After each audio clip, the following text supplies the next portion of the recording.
The Bloxburg elf hunt starts tomorrow, so today I'm going to show you how to prepare.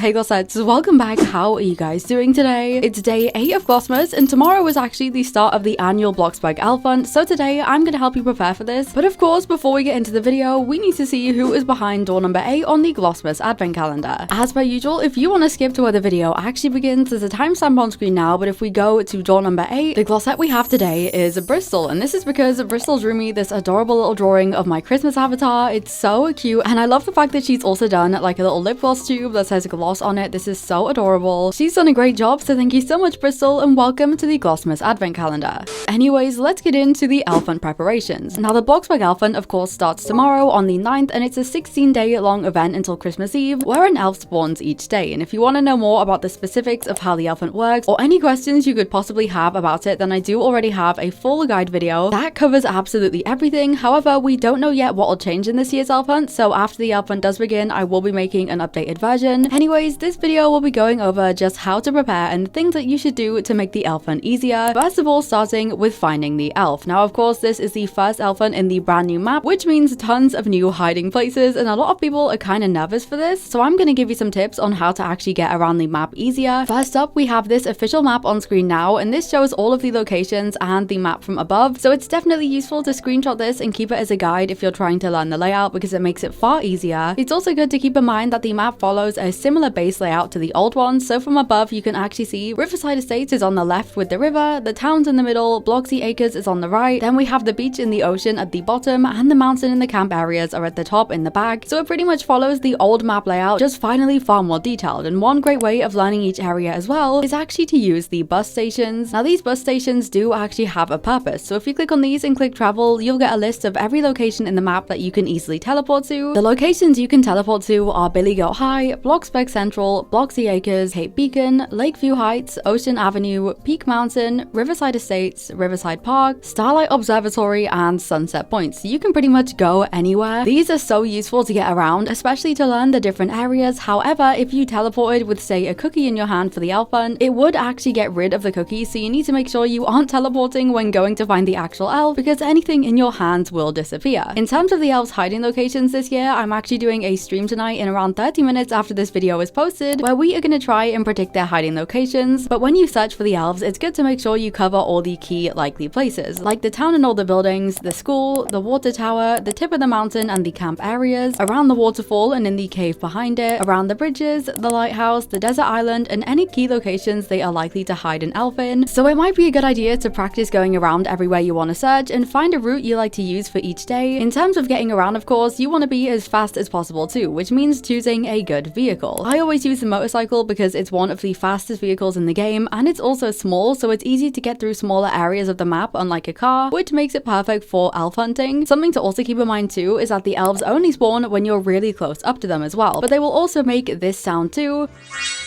to let you know that they're close by, as well as a mood buff that also pops up. So it's also a good idea to make sure you have your Roblox volume on so you can actually hear any noises they make. But once you do find the elf, you of course need to figure out what food the elf needs, which leads me on to preparing your food. Each elf most commonly wants a Christmas food item or a random in-game item, and it's very rarely any normal food, but sometimes it has been. I recommend getting at least one plate of every Christmas food and drink item if you're planning on trying to guess what it wants each day, and probably multiple plates of the 2 types of cookies, the regular cookies and the holiday cookies, as this is what the elves most commonly take. Okay, I'm adding this bit of the video in later, but I'm actually also going to show you guys how to get all the Christmas food too. So we have around 25 Christmas food and drink items. They're kind of along the front here, but first of all, if we go into the fridge and click trade ingredients, this is where you get all of the plated items. So we have like reindeer pancakes, the holiday cookies, gingerbread cookies, ice holiday cookies, mince pie, Lucer buns, snowflake cupcakes, festive cake pops, holiday pudding, festive fudge, Yule log cake, the gingerbread outhouse,